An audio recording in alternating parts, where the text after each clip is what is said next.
Herkese merhaba arkadaşlar, kanalımıza hoş geldiniz. Mert Ramazan Demir ve Afra Saraçoğlu bu hafta magazin dünyasında zirvede yerleşti. Ünlü oyuncular Mert Ramazan Demir ve Afra Saraçoğlu bu hafta sosyal medyada magazin dünyasının en çok konuşulan isimleri oldu. Peki ikilinin bu kadar popüler kılan ne? İşte detaylar.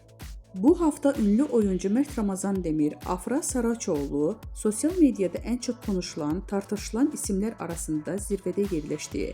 Hem kariyerlerinde hem de özel yaşamlarında dikkat çeken gelişmeler yaşayan Demir ve Saraçoğlu takipçiler ve magazin dünyasında merak içinde bırakmaya devam ediyor.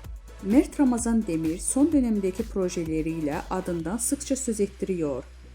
Genç oyuncu son olarak bir dizi projesinde başrollerini oynayarak büyük bir çıkış yakaladı. Hakkında çıkan dedikodular ve özel hayatına dair sorular ise Demir'in sosyal medyada yoğun bir şekilde konuşulmasına neden oldu. Öyle ki Demir'in hem sahnede performansı hem de gizemli özel hayatı hayranları tarafından büyük bir ilgiyle takip ediliyor.